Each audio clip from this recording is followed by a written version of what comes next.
page 127 of the Ministry of Healing, Ellen White says, in case of sickness, the cause should be ascertained.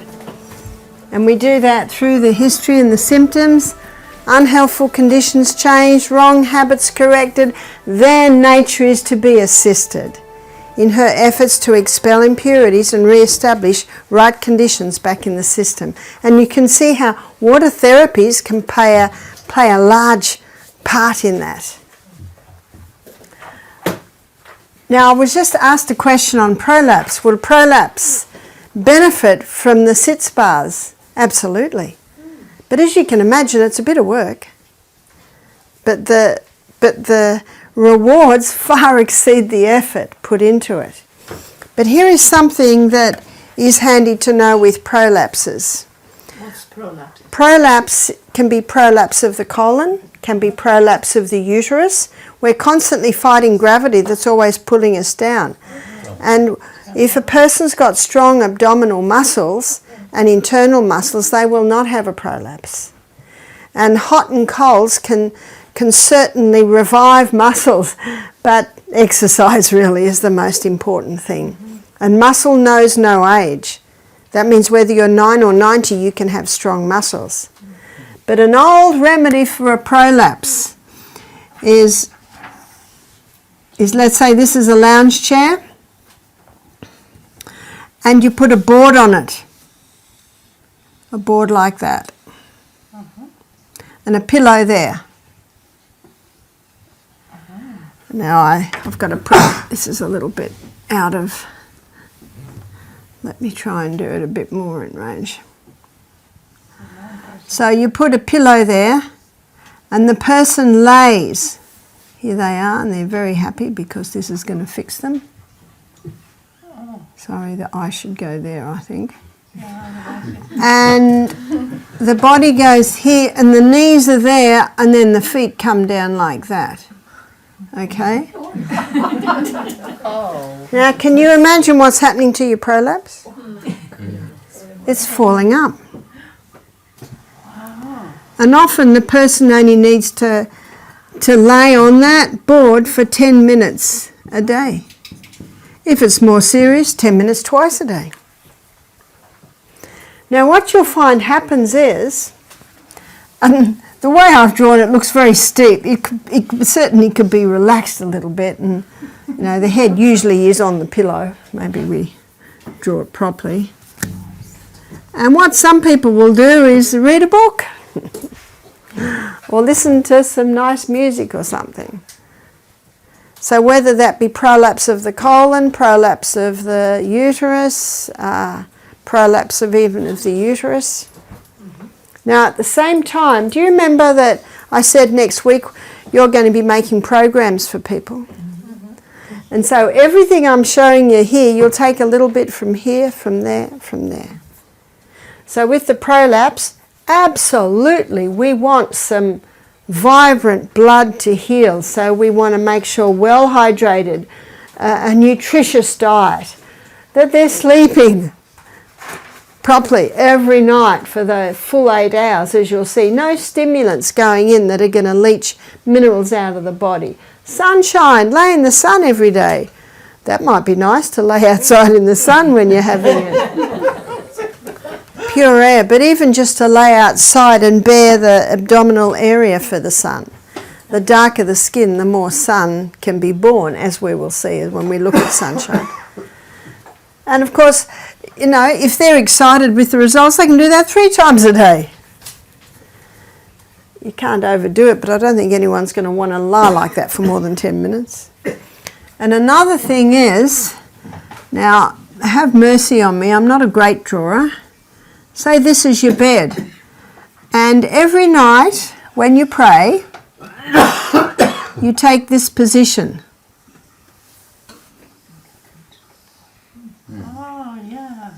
Okay? Now when you're in that position, what's happening to your internal organs? Can you see they're falling up? And then when you finish praying, you just roll over and go to sleep. You know what that means? Your internal organs are in position all night. And if you get up to go to the bathroom, it's a good idea to Continue doing that. Pray again. Yes.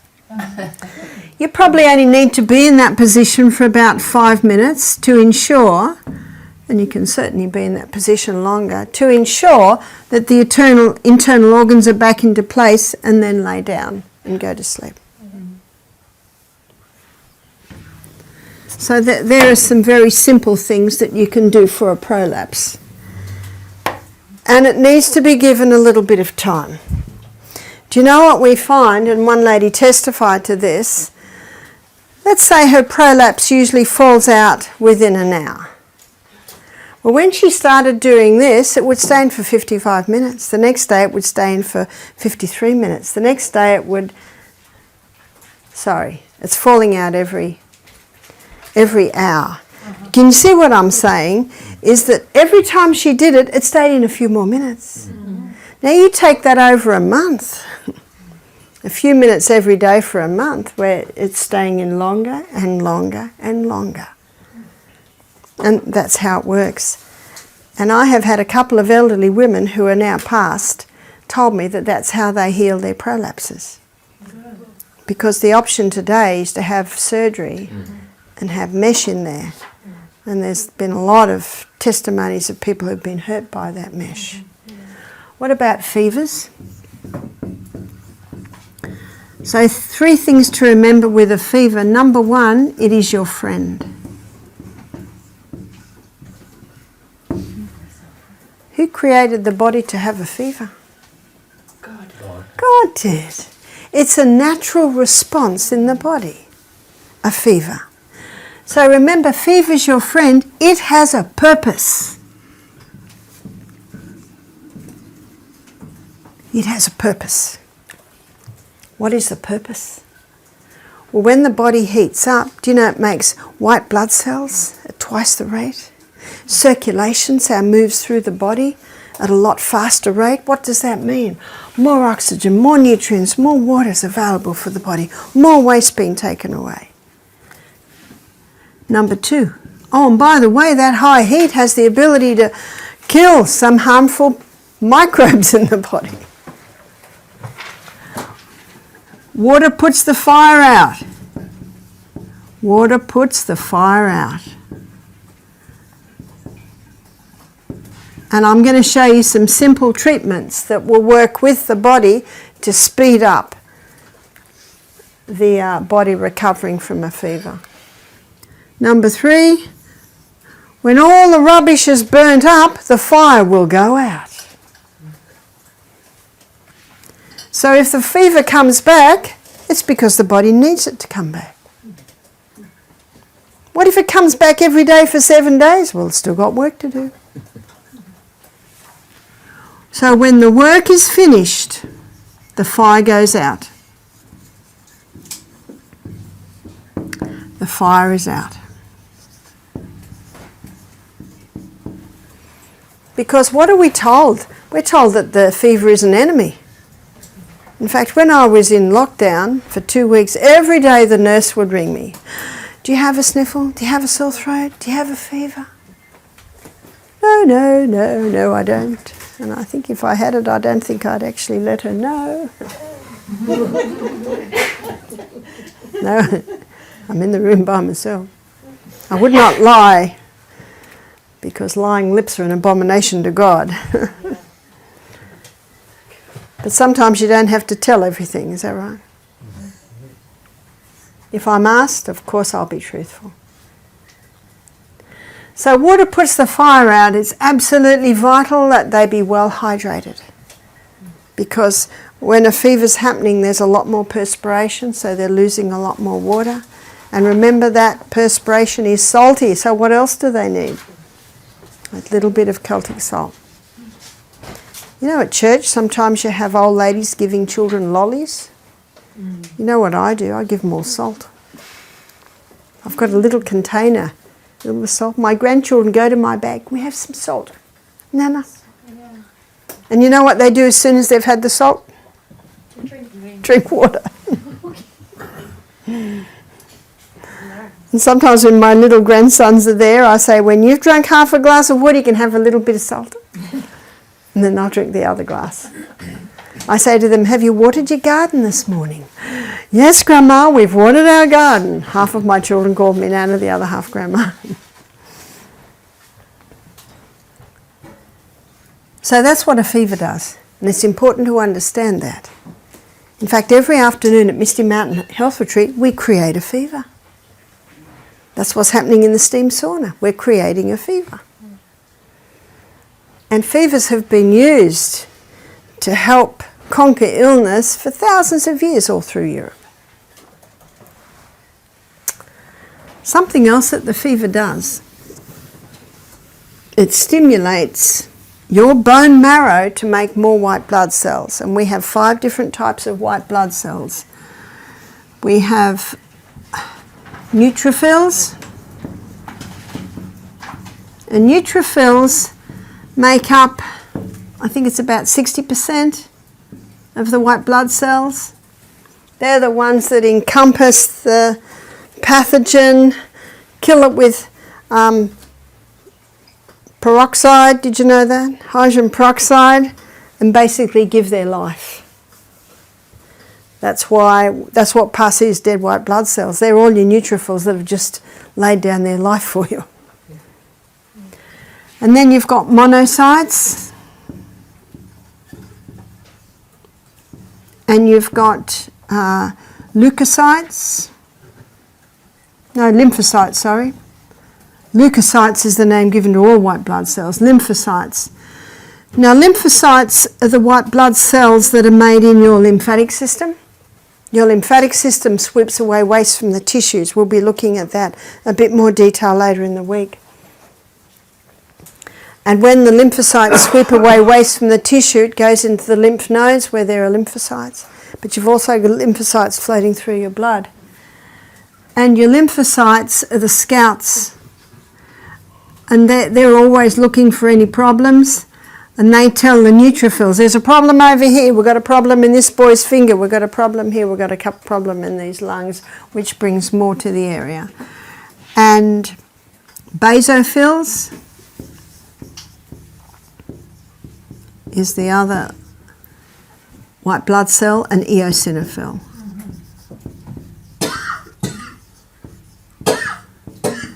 And eosinophils take up about 2%. Basophils take up about 3%. 3%. No, I've just got to get the percentage right in these others. I've got a roundabout way. So I think, let's see, if this takes up 15%, 20, so this is 20%, yeah? Is my maths right? Any mathematicians in the room? Okay, so that's about the amount of our white blood cells that we have. And remember, they're your internal army. We hear a lot about the immune system, don't we? Their immune system. And if you've got a cold or you've got any problem happening in your body, you will have more of your white blood cells. And if someone says, I've got a cold, my immune system must be down, no, it's because your immune system's high that you've got the cold. See, people say these things, but they don't realise what it means. And just the fever increases the white blood cells, helps to fight whatever's happening in your body. Our body's been designed to heal itself. We've got an amazing immune system there. But sometimes the eosinophils can get too high. And the eosinophils are the histamine carriers.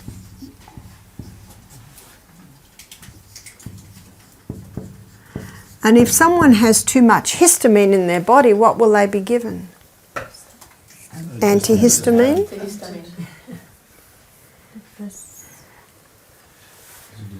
Is it because it's A, isn't it? Yes. Okay. It's because of an allergy. Yeah. When there's an allergy response, if someone's got high histamines, they've got an allergy response. Is hay fever? Mm-hmm. Yeah, an allergy. Yeah. And there are 5 common allergens. And you will find in many diseases these 5 common allergens play a role. Peanuts, and remember what we said this morning, it's actually not the peanut. What is it? It's the mould on the peanut. Number 2, dairy. There weren't near as many allergies to dairy when the milk was raw from organic cows. But I have to tell you, we are the only creature that eats another creature's milk. Is that right? And milk is meant for babies. So if people say, what milk do you drink? I say, I'm weaned. I've got teeth. I eat food. And number 3 is wheat.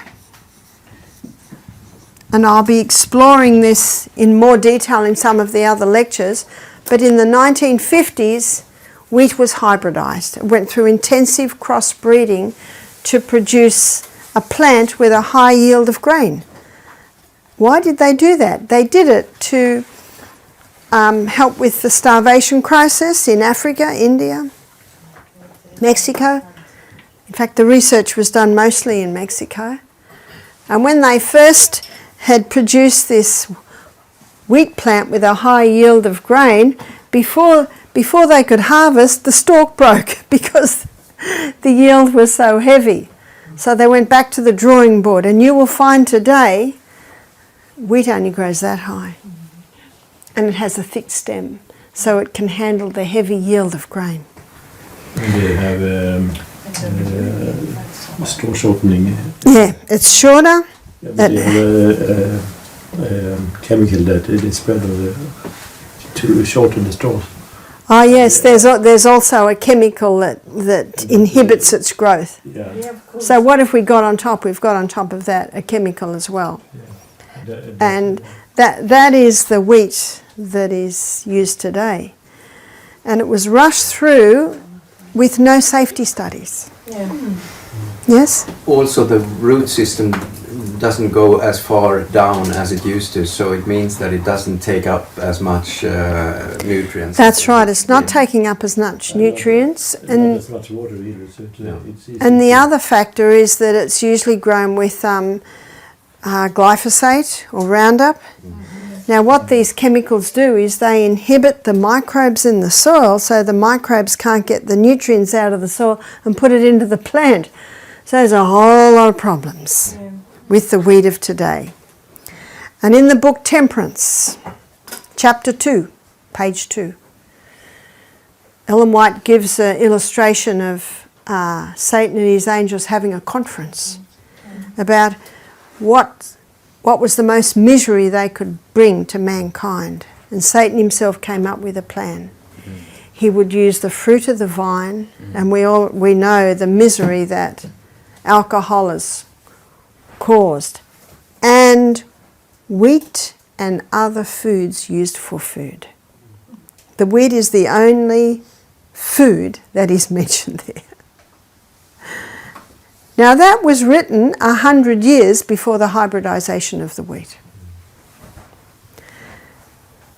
So usually the wheat that God made had a very delicate or fragile protein or gluten structure. Fragile means easily digested. He's not sure when, but it was probably a couple of thousand years ago. This original wheat called Enkenhorn did a wild hybrid with a field grass and came up with the Emmer strain of wheat. This is EMMER. Now can you see it's not quite as fragile?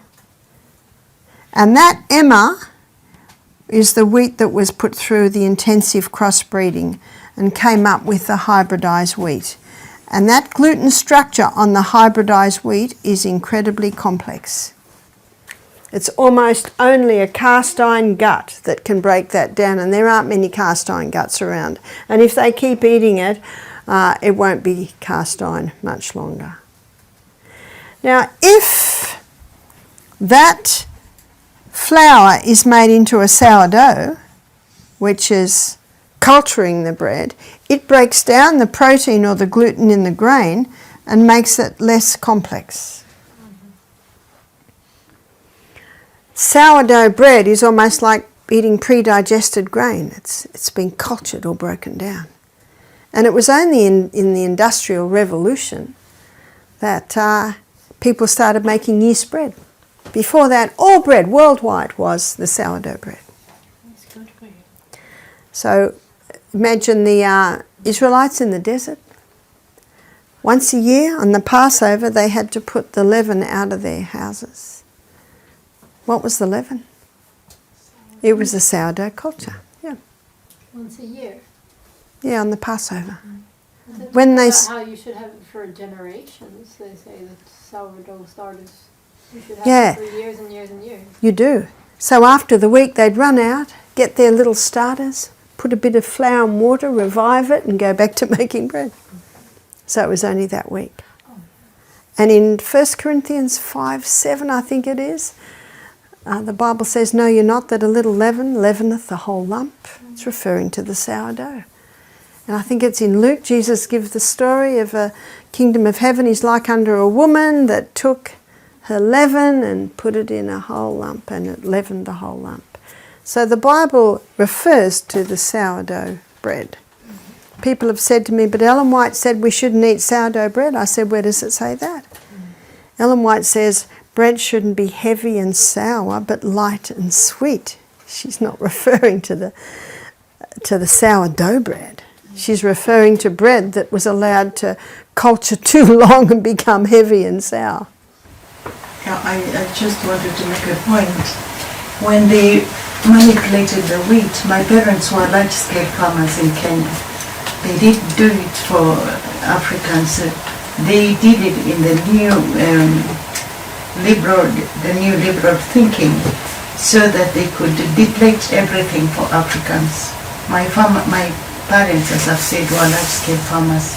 Everything came to a standstill. We used to grow wheat in large. We used to grow sunflower and all this. You see, though, you were able to keep your seed, weren't you? Yeah, but now it has been so manipulated that it cannot be planted, and the soil is so depleted. So That's that right, we the have soil's to depleted. import the fertilizer. So in that way, effectively, they have killed Africa. That's true. That's true. That's absolutely true. And on top of what they've done to Africa there, the pharmaceutical companies come in and they have experimented so much on the Africans, more than any other country. No wonder the Africans are sick. Judgment day will come and they will have to answer to God for what they have done. That is what Now, gives us comfort. yeah, Suffering. that's right. The spelt. The spelt grain is a wild hybrid of this emmer bread. So your spelt has a less complex protein structure. And if that spelt is made into a sourdough, the sourdough will bring the structure way back to the original fragile structure. So if you do eat bread, it should be the ancient grains, they often call them the ancient grains, and the sourdough. The sourdough is the best, because it makes the grain so much more digestible. You've heard of lectins. We'll be covering lectins in another lecture. Lectins are a component of plant. It's high in unripe fruit, low in ripe fruit, but the wheat is high in lectins, but the sourdough process kills the lectins. So it's the sourdough is the best way to have. Yes? I don't know if you have experience with it. Like, well, my question is, the flours and those we've tried with the whole flour. It's so much more difficult than the white flour. Maybe this is for when we'll talk about wheat another day. But, well, the other is with flours, it much depends on the grinding process. You can grind whole wheat to an incredibly fine light flour. But often the whole wheat that you buy, it hasn't been ground really fine. So it's a little bit harder. But we use, well, I buy 5 kilos at a time, white, spelt white, and wholemeal spelt. And I usually do both of them, and that makes a nice bread. So we're looking at the 5 common allergens, and this is why wheat is an allergen. It is not the wheat that God made. It has been changed. And the other is oats. Now, oats are another high lectin food. If lectins get into your blood, they increase the inflammatory process. Traditionally, the Scots, who love their oats, used to soak the oats, sometimes for even 2 days. And that soaking process even started a bit of culturing, and they're a lot easy to digest. And the other common allergen is the refined sugar, because it really is a toxic drug. It's pure acid. And because of its high sweet content, it can actually feed any inflammation in the body. So when someone's got any health problems at all, I usually start with the 5 common allergens, but especially in allergy type responses like your hay fever.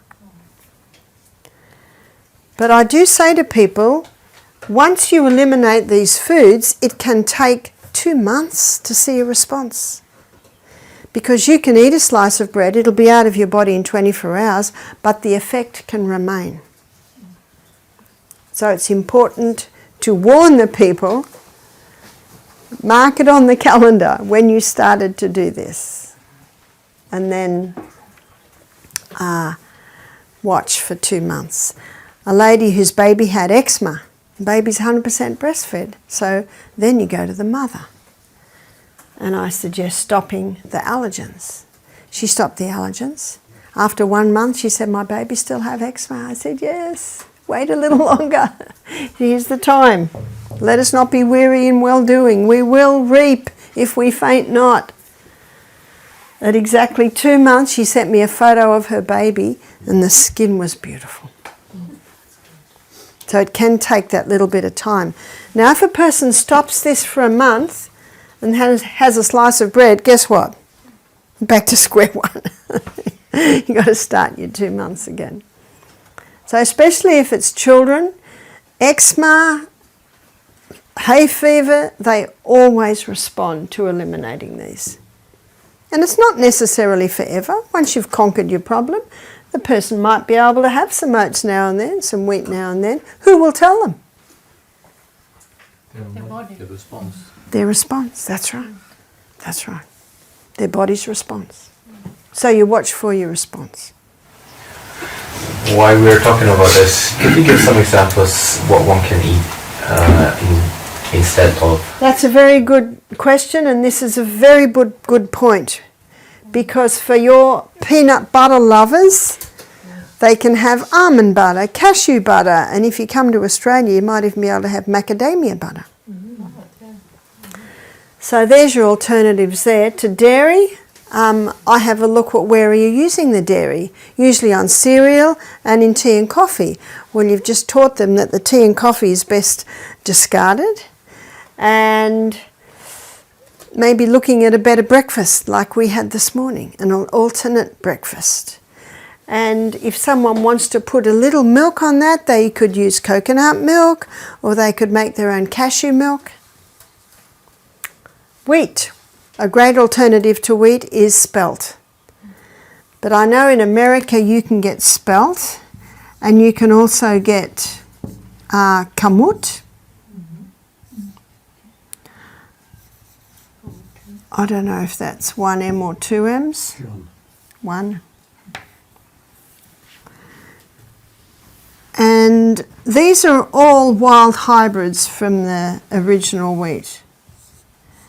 And also Enkenhorn. That's the original wheat, and I know in America you can get it in some places. And the Emma wheat. We have found a German bakery in the town where we buy our food that sells a sourdough Emma bread, and it's delicious. Very nice. So there's some of the grains that you can use instead of the wheat. So what can you do instead of oats? Should it be Einkorn? Pardon? Einkorn. Einkorn. Well, I have seen some people call it Einkorn, and in some books it's called Enkenhorn. So I used to say Einkorn, and then I was reading one book where they called it Enkenhorn. Enkenhorn. So Einkorn. The granola that we use at our health retreat, because we don't use any of these foods at our retreat. And if someone says, but I love oats, and they sit well with me, you know what I say to them? Eat oats. Your body's response is your best guide. Some can handle it, some can't. So because I don't want our cook to be doing this food for this person and this food for this person, we just eliminate them so that the cook can just do food that everyone can eat. So what we do instead of oats, we soak buckwheat, and we find you can only really soak it for about 2 hours. It goes too sticky. Rinse it well and then dehydrate it for 24 hours. And then it's crunchy. And that makes a very nice granola. Dehydrate means in the oven or just... Dehydrator. If you do it in the oven, you'd have to try and get your oven down to about 100. Now, Celsius. 50. And soak it in cold water. Yeah, most ovens won't go under 100 Celsius. Sweden, I think. My oven won't go under 120. So that's a little high. But see the fuel stove around the corner? That was my stove for 12 years when I lived in the rainforest. And I could dehydrate nicely in the warmer down underneath. So yeah, to do it in the oven, you'd have to have a very, very low heat. Also, if you want to do an alternate to, say, a porridge, you could do millet porridge. Millet makes a delicious porridge. And millet is one grain that has no lectins at all. But ideally you buy the hulled millet. And you might have found this, Casper, that it's about 3 cups of water to 1 cup of millet, isn't it? Takes a lot of water. And if you don't put enough water in it, it's just too dry. You want it nice and soft like the porridge, the oat porridge is. But we serve millet at our retreat, and we serve it with some stewed apple, fruit salad, pear creams, coconut creams with sprinkles on top, and our guests love it. So we like to, and this is something to remember, that the food you serve at your retreat is teaching the guests on how to eat when they go home, of alternatives they can have. Yeah? I have a question considering the symptoms or the response to the wheat or to the oats. I say a lot of people don't even know that they have a problem with that because they don't know which symptoms it comes out of that. Do you know, you're absolutely right, and this is a very good point. The 2 most common symptoms are brain fog and bloating, and how many people live with them? And where does the devil want to attack us? Where we communicate with God. So I always give people a challenge, and this is a nice challenge to give your health guests. They've just had a week with you with none of these foods. So they only have to do 5 more weeks. So the challenge is stop for 2 months. And I'd like to suggest for you all to do it on yourselves, because then you'll have a story. So stop for 5 weeks, it's 2 months. So I didn't do the maths right there, did I? I'm looking over to my mathematician here. If they stop for a week at your retreat, they've got 7 weeks. My husband would be horrified. He's always looking at my maths, which sometimes isn't great. He said my maths a mess. But my husband is my biggest critic, but if I can pass him, I'll pass anyone. Sometimes when I'm speaking and I say something, he's up the back with the pen and paper, and I think, oh dear, what have I said? And he will faithfully tell me. Yes? So with oats, that's the lectin that is the issue? It appears that it is. It appears that it is a couple of things. One is not being properly cooked. And some people say, it's all right, I eat the quick oats. Do you know, it's no different. It's no different. The starch isn't broken down. And if you culture or do long soaking, long cooking, the lectins are disarmed. But because I find that not as many people have a problem with oats as wheat, I would just rather in our retreats not use them. And again, if people love them and it's fine, when they go home they can certainly do it. But the two grains that have no lectins is millet and sorghum. Now sorghum traditionally has only been grown for cows, but then they discovered they were gluten-free. And in Australia, you've heard of Weet-Bix? Australia Sanitarium Health Food Company, which is Seventh-day Adventist company, are famous for their Weet-Bix. So they now make a gluten-free Weet-Bix and it's made with sorghum. No wheat. No. But you can get sorghum flour now. So sorghum flour, it's good to know that's gluten-free and you can use it in baking, yes? Are you cooking with the other corn sorts? Now, the millet, it's usually probably the quickest you could do it in is about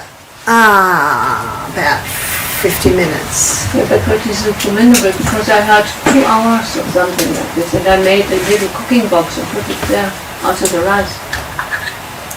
Yeah. So boiling it for that long? No, I'm boiling it for 20-30 minutes, Yes. and then I put it in some styrofoam box. That's right. And then it needs to be in that for a few hours. Yeah. That's like your slow cooker. You know, you've heard of the Instapots. I know my daughter has an Instapot, and it can be a pressure cooker or it can be a slow cooker. But one lady I know that's got a lot of children, she does the millet overnight in the slow cooker, and then washes it, rinses and brings the legumes to the boil, and then rinses them again and puts the legumes and all the vegetables in there, and that's their lunch. So she said, I'm constantly using my slow cooker.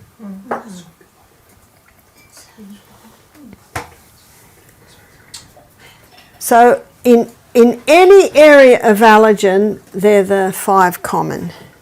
So if someone has an allergy, I say it could be an allergy to mold, could be an allergy to chemicals, or it could be an allergy to certain foods, and they're the most common food allergens. Yes?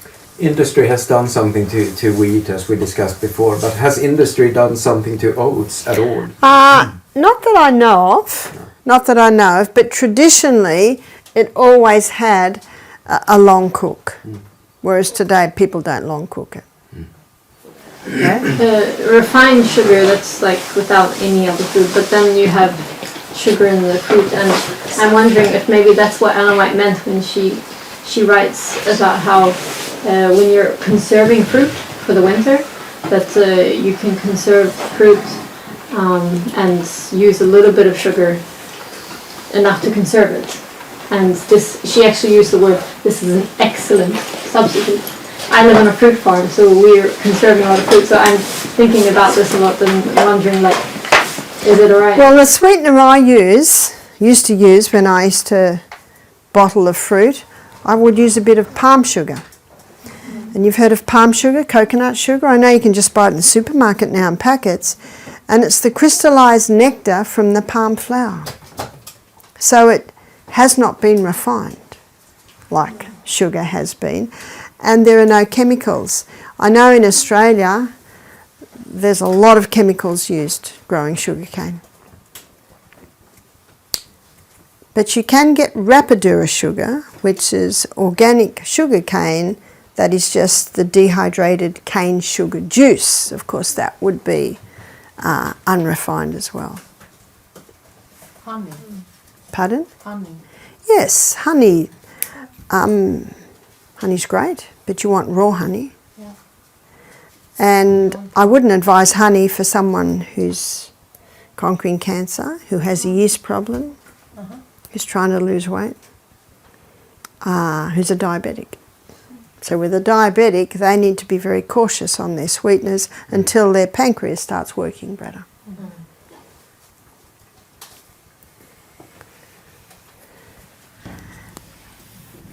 So that's one of the reasons people's histamine levels are high, is because their eosinophil levels are high because of an allergy.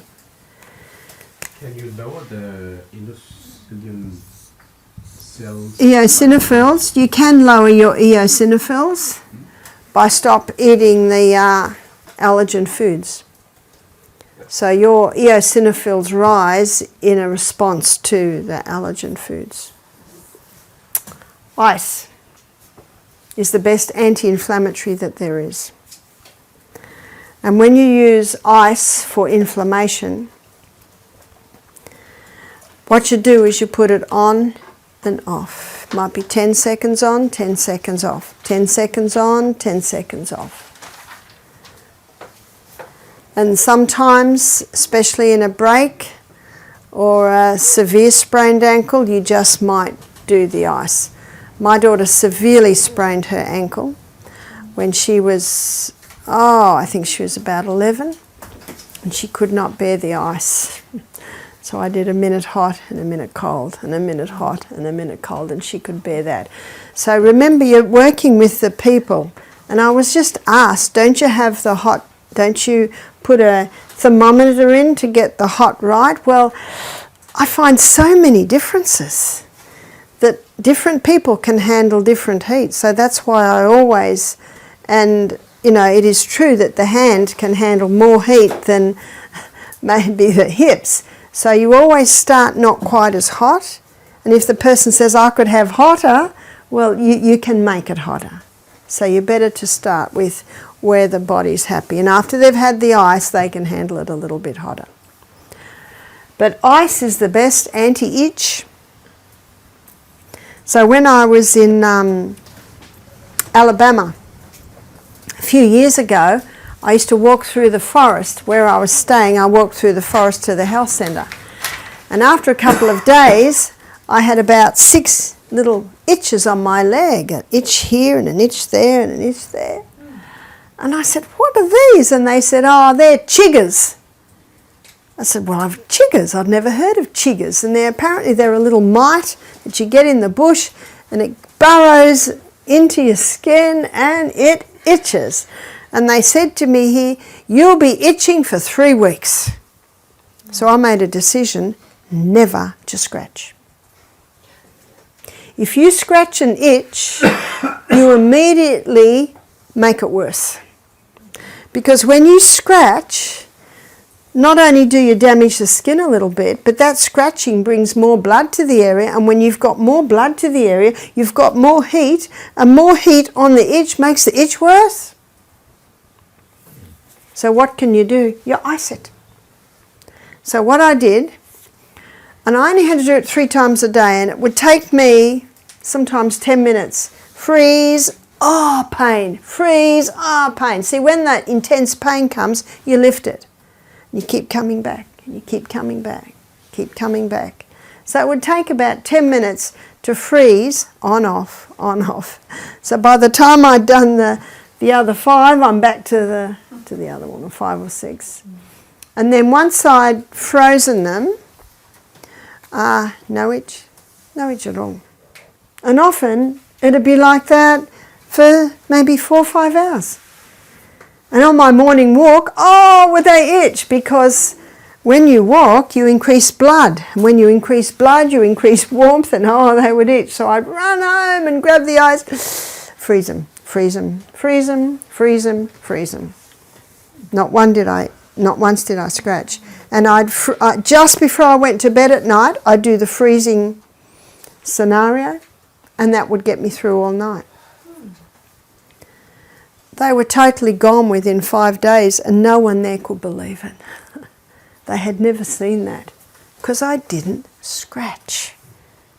So if someone has eczema, yes, it can take 8 weeks before it's gone. So what can they do meanwhile? Ice it. Now, icing won't stop the itch forever, but it can stop it for several hours. Several hours. That's one of the beauties of the ice, because ice drives the blood away. We're warm-blooded creatures. The blood doesn't want to go where there's ice. So you ice the area. And ice can numb the area. So if you're in pain too, you can ice the area. But remember, it's on, off, on, off. You'll want to do that because your response to about your response to about 10 seconds of ice is deep pain. So what's your body saying now? Give it a break. And then come back. And on, off, on, off. So an easy way to do this is even to put some ice cubes in a little snap lock bag. Then you haven't got water everywhere. Or you can just use a block of ice in a little washer or face cloth. And what I've been finding dealing with people with herpes, you'll be surprised how many people have the herpes virus in them. And once it's in you, it's there. Forever.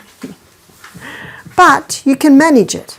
So I've seen people implement the laws, and instead of getting a herpes breakout monthly, they start to get it 6 monthly.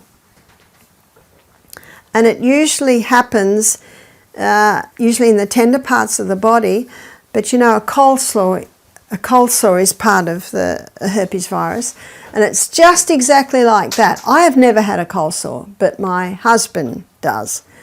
And it used to be that it was the most painful before it erupted, and then when it erupts you've got little tiny blisters, and then the blisters break, and then the pain is just that rawness. If that person ices it, as soon as they get an inkling of discomfort, they can prevent it even developing. Yeah? And when you get it in the mouth? Ice it in the mouth. Don't you think that's phenomenal? That it can even stop it from developing? And one lady I'm working with, she's been having herpes in her private parts. Mm-hmm. How terribly uncomfortable is that? Her husband's first wife was unfaithful and gave it to him, and then when she married him, that's where it came. And she was upset because she was a virgin when she married. She said, I have done nothing wrong. And I said, neither is your husband. It was his unfaithful wife. Unfortunately, that's what happens. But you can manage it. I said, don't be upset. We're not in heaven yet. These things happen. And oh, how embarrassed she was about it. She almost didn't want to tell me. Because when someone says they've had herpes, the question immediately rises, well, what have you been doing? You know, so we have to be very careful never to be judgmental. Remember, Jesus never was. Number one character trait is merciful. And so I told this lady, try ice. So she'd get a little washer, and every time she went to the bathroom, and she was going about every hour and a half, 2 hours, because she was drinking all her water, maybe every 2 or 3 hours, and she would ice the area. And she said it was incredible, the relief that it brought. And if it started to pain, she'd stop, and then she'd ice it again. She said it never developed. So you will have times where you will be dealing with people with herpes. So remember the ice. It's almost the forgotten remedy. It's so simple. Every home should have ice in their freezer. We know if the child hits and bumps their head, we put an ice pack on. And yet ice can be used very, very effectively for any inflammation, and for itch, and for something like herpes. One lady told me that it usually takes 10 days. And she said, you know, when it's first appearing, it's this incredible, heavy, painful feeling. Ice it. And then when the little blisters burst, then it's incredibly, incredibly painful. Then I said, she said, it usually takes 10 days. She said, this was resolved in 5 days, just from the ice. Yes? How do you tell when you should do only cold versus hot and cold? Well, remember I said about my daughter who was about 11 and had fallen, and she sprained her, it was from her knee down, and I would have liked to have put ice on there, but she couldn't handle it. So I did the hot and colds, and she could handle that. So it's the response that usually gives it. And if a person has sprained their ankle and you're doing hot and colds and you notice it's still swelling, you do more cold and less hot. So but you were saying for inflammation that you talked about all the treatments that it was best to do hot and cold. Well, if the body's inflammation doesn't go down, then you do more cold. So you're watching your body's response. But I was called to a girl who'd just been trodden on the foot by a horse. So she's going to get big inflammation, you just do cold. And she did not like it, so we kept giving her breaks, go back on, off. It's good to do it to yourself and just see the pain, deep pain, take it off. And if you've got an injury there, you feel even more pain. But eventually it kills it. It kills it. It has no pain because it just numbs the whole area. But you've got to go on and off. You've got to work with the body's response. So severe inflammation, it's usually ice, but then sometimes not everyone can handle the ice. Yeah? With the hot and cold, can it have very negative effects to go into depressants, i.e. beyond 3 minutes and beyond 30 seconds? Well, it all depends if you want to depress the area. And when you've got a lot of inflammation rising, you want to depress the area because you don't want more of the inflammation coming in. So that again is where your body's the body's response will guide you. It will tell you. Yeah? For which people it could be harmful to make this hot and cold? Is it for every people in every condition good? That's a very good question. What I find is that the very young and the very old, you have to be cautious with. But where you particularly have to give caution is for people who have no feeling in their feet. So this can be diabetics, this can be people with peripheral neuropathy. That is a side effect of chemotherapy, is peripheral neuropathy. And people with very cold feet. You never put cold feet into a bucket of hot water. Well, how do you warm their feet up? You put cold feet into lukewarm water. And you might be able to warm it up a little bit more. And also massaging the feet can get the blood to that area. Should one also be cautious with certain heart conditions? I haven't found so. No. The caution more is the circulation. If someone's got no feeling in their feet and you put their feet in hot water, someone has cold feet and you put their feet in hot water, you can damage the tissues. You have to be very cautious there. When we look at poultices, we'll be looking at a cayenne pepper compress on the bottom of the feet. So if they can't have hot and colds, they can have a cayenne compress, and that's very safe. They will never be hurt by that. What I always do when I'm doing a hot foot bath, I put the person's foot in my hand. And so my hand goes into the hot water first. And I feel that, so I've got an idea. And then I look at the person's face. And if they go, oh, take it straight out. Because not everyone can handle it. But of course, if their feet are cold, you're not going to put them in there. You put it in lukewarm water. And you might massage their feet. Massaging feet, I've massaged cold feet, and within 20 minutes they're warm. Because when you massage, you're calling the blood to the area. Remember, the blood is the life. That's the healer. Perfect health requires perfect circulation. And when a person's feet are cold, they don't have perfect circulation. Perfect circulation means my whole body's the same temperature. And I find there's a lot of women In cold weather, they're wearing little sandals. They've got cold feet. And one lady told me that, oh shit, I've had cold feet for years, now my toes are numb. You see, the blood feeds the nerves. If you haven't got blood going down there, if you've got cold feet, you haven't got blood going into the feet. So the nerves start to die. Do you know what's next? Gangrene. The toes start to die. Because the blood's the life of the flesh. We've got to get blood into that area. That's why exercise is so important. Gets the blood out to the extremities. It's just become popular again in Sweden for young girls to have the stomach showing. Yes.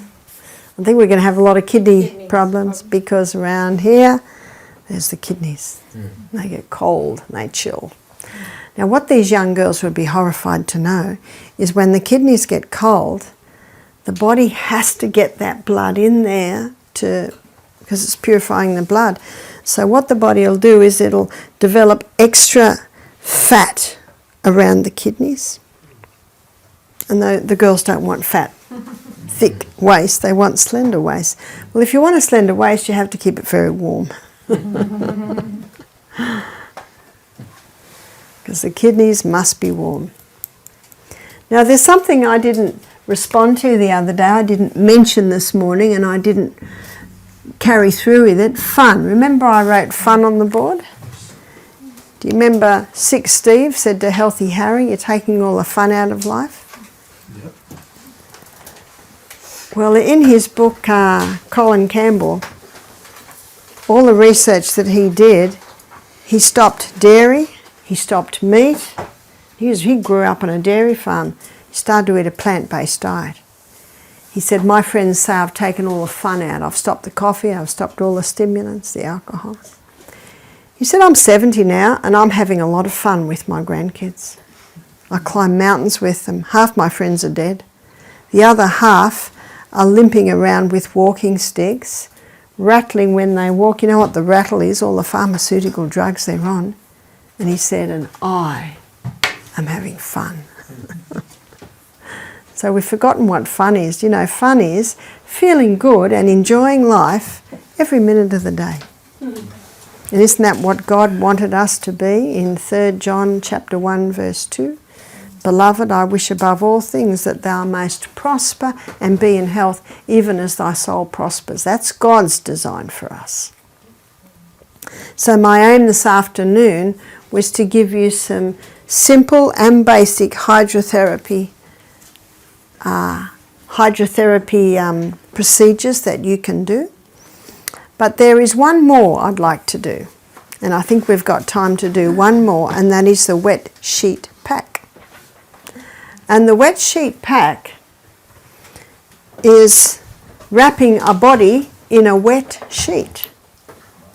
And so what you do is you have a table, maybe a table like this, and you have a folded up blanket underneath, and then you have a shower curtain, and then you have a woolen blanket, and then you wring out a wet sheet and lay it over, and then you lay the person on it.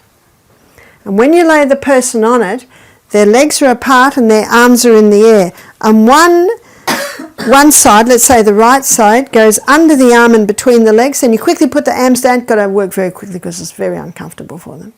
And then the left side goes over the arms and over the legs. Then you quickly put the blanket around them. As soon as the blanket goes around them, their body starts to warm up the wet sheet. Can you imagine if we asked you to lie on a cold wet sheet right now, just in your underwear? Oh. So why would you do such a thing? There's 3 reasons why you would give a wet sheet pack. And one reason is, the number 1 reason is for a fever. Do you remember I said water puts the fire out? This is the most effective way to get a fever down. See, one of the problems with a fever is it can't get rid of the heat quick enough. So when you wrap the body in a cold wet sheet, mind you, the discomfort is very brief. That's why you work fast, because as soon as that woolen blanket is around the wet sheet, they warm up. And you can put your hand down there sometimes in 10 minutes and the sheet is hot. Where's the heat come from? The body. It's pulled the heat out of the body. And sometimes just being in a wet sheet pack for even 20 minutes is enough to bring the temperature down a bit so the person's a little bit more comfortable. So it's the most effective way to reduce a fever. A question. I just heard now that we should not that fast bring the fever down. Well, do you know the body's just doing it down as it can? But it's been used for centuries, and I've used it so many times it's incredibly effective. And if the body still has rubbish to burn up, the fever will remain, but it won't be as hot. So I never wanted to take the fever away, I just wanted to make it comfortable for the person. So I told you I had COVID for a couple of days, and I had a fever. There was not at any point a need for me to do anything about my fever, because it never got to the point of being incredibly uncomfortable. And you know, when someone's uncomfortable, they start thrashing around, you know, it's just too hot. I never take a temperature, I just put my hand there. Ooh, that's hot. Maybe we better do a wet sheet pack. But I believe then when you live healthy, have this 7 points or 8 points, then we don't feel the fever as the other people. People who are unhealthy living, I think they feel the fever much more than we do. But what I also find is that you get someone living very well, but they didn't live well 20 years ago. And the body lets the rubbish go as it can. So I would only use a wet sheet pack if the person was incredibly uncomfortable. Another way to bring a fever down is just a tepid bath. That's not hot and that's not cold. Just a tepid bath. And when the feverish person gets out of the bath, the water's hotter than when they went in. In other words, the water has pulled the heat out of the body. And often that can just bring it down enough to make them comfortable. But the simplest thing you can do to get a fever down a bit is to put the person's feet in hot water. You feel a person's feet when they've got a fever, they're usually cold. And when you put their feet in hot water, then the heat is drawn down to the feet and goes out. And cool to the head. That's a very simple one. So a cold bath would be too drastic. That's right. And they would hate it because it's too much of a jolt on the system. Better to do a tepid bath. But the wet sheet pack is still okay? It is the most effective. It's a lot more work, as you can imagine, but it is effective. So you would give the wet sheet pack to reduce a fever. You would give a wet sheet pack to create a fever. Why would you create a fever? You would create a fever to speed up a cold. So when you create a fever, you do the wet sheet pack and you have a hot water bottle against their feet. And instead of putting one blanket on, you might put 3, or if that's too heavy, you put 2 blankets on and a feather quilt over the top and create a fever. Because when the body gets up to 40 degrees, circulation is increased 400%. Metabolism increases 400%. Your bone marrow can make more blood, more white blood cells. That's why the fever has been used for centuries. In fact, there's one form of cancer treatment where they give fever baths every day to create that high heat. What's the third reason that you would use a wet sheet pack? To relax. If someone's very stressed out, wrap them in a wet sheet pack. That moist heat, because remember, the sheet warms up very quickly. That's why if you're going to use it to create a fever or to relax, you must make sure it's a warm body that goes into them.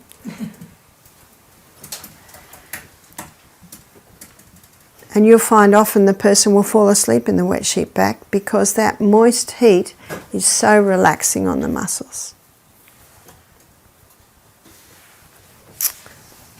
You can also use it to draw out poisons. And this, I guess you're doing the same thing when you're creating the fever. Because when you create the fever, the person starts to perspire. So someone might create a fever to speed up going through a cold, or they might create a fever to draw out poisons.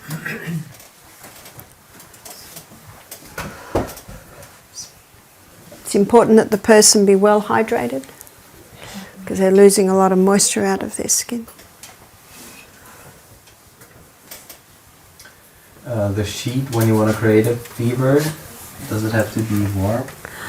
Well, even if you do it in warm water, by the time you've spread it out, by the time the person's on it is cold because of the air touching it. So the point is a warm water bottle on the feet. That's right. And if they're a bit cool, get them to have a hot shower to warm up before they jump in the wet sheet pack. Wait, so creating the fever is not supposed to be cold, a cold sheet? Yeah. It was supposed to be cold. In fact, they're all cold. You can't do it any other way. Yeah. By the time you wring it out and lay it over the bed, even if it was hot, it's cold. The air cools it. But what was it with the shower, warm shower? Well, if you've got a thin person who's cold, then you would give them a hot shower because you want the warm body into the cold sheet. Also with fever? Well, you don't have to warm them up with the fever because they're very, very hot.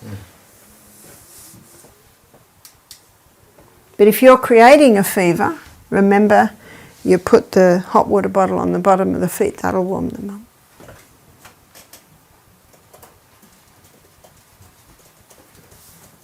So it is the body's heat that generates the heat in the wet sheet pack.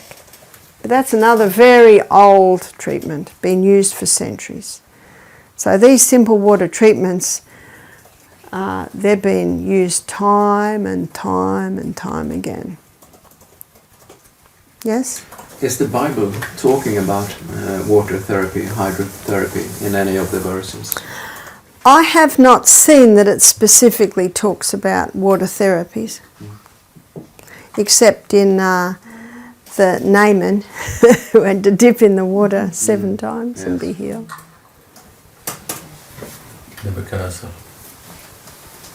He was wet on the ground. Ah, yes. Wet dew on the ground. Are there any more questions before we close? Coming back to herpes, ice is kind of the only thing one can do to hold it down, but you cannot type of curing. Well, you can, it will always be in the body, but if you keep the 8 laws of health and live well, the outbreaks will be minor. And I've seen people that were having monthly outbreaks go to 6-monthly outbreaks, even to go to even once a year outbreak. And dealing with and applying the ice, it recovers very quickly. Does it something have to do with the activity of the immune system? Because like what people are saying is if the immune system goes down, or if you are stressed, or if you have, I don't know what kind of factor, outside factor. Yeah, that certainly can trigger it a little bit. And that's what you'll find when you ascertain the cause. You look at the history, look at what's happened. Sometimes it can be a death in the family and then lost a job, and then, I don't know, there's a whole lot of factors that can come into play. With every person it's different. That's why it's important that everyone is treated differently. You can have 10 people with the condition, but it can be different factors in every case that can come together.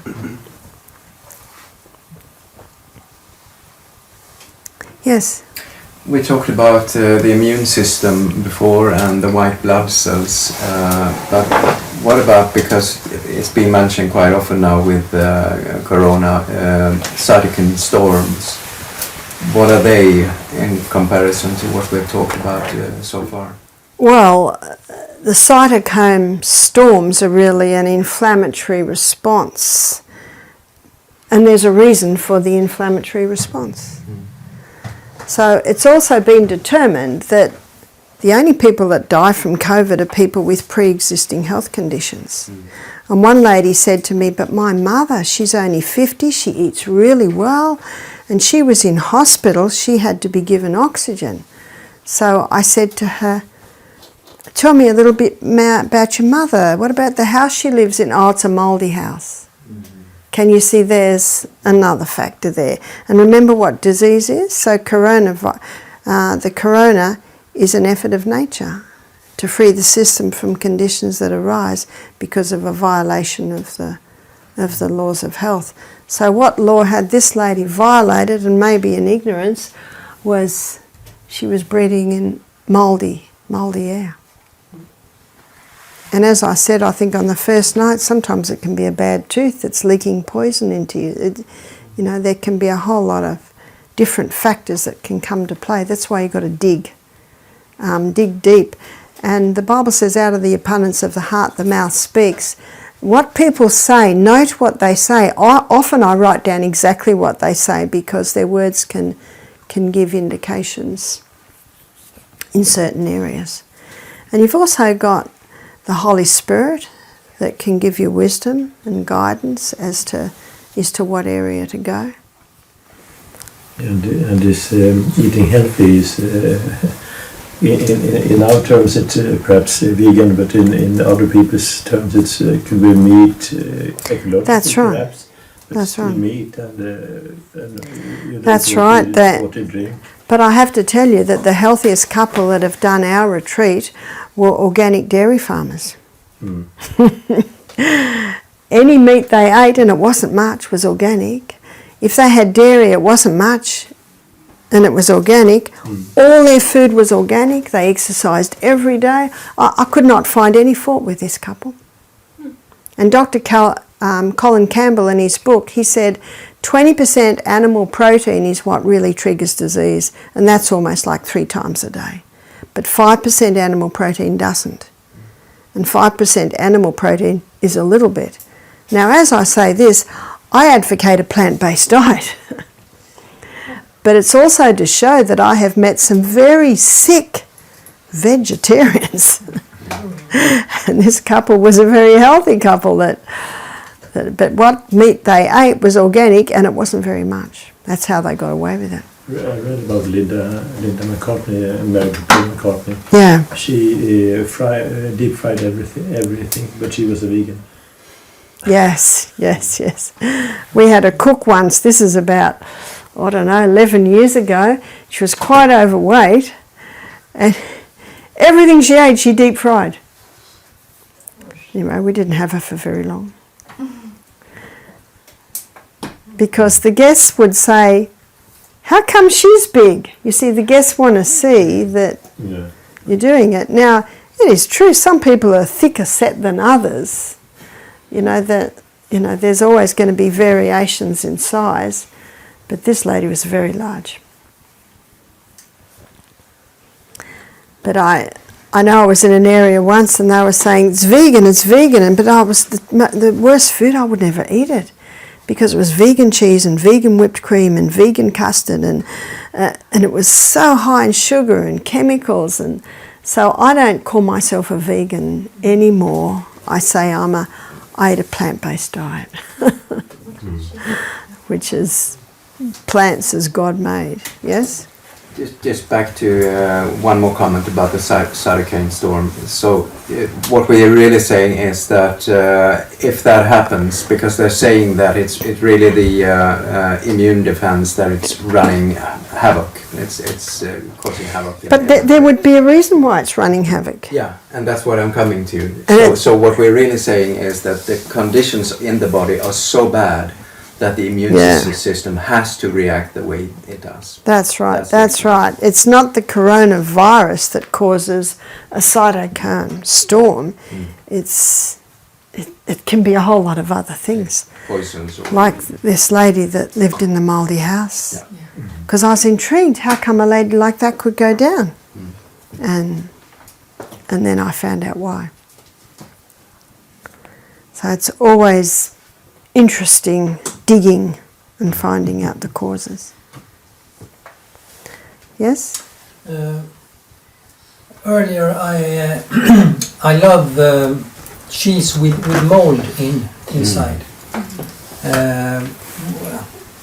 I realize that is not good to eat. What is the bad thing about it? Well, the blue is mold, and mold is a toxin to the human body. But it is also true if we've got strong hydrochloric acid, it can kill the mold. And in my book, Self-Heal by Design, I've got a chapter called The Stomach's Secret Weapon, Hydrochloric Acid. And most people don't realise it's part of our immune system, because if anything comes in on the food that's not good, our hydrochloric acid can wipe it out. But, you know, if it's not all wiped out and it gets into the bloodstream, it can cause a variety of problems. So yes, my advice is try something else. I also know your tastes do change. My tastes have changed. Yeah. With time they do. You start to enjoy the simpler things. Food should taste fantastic, that is true.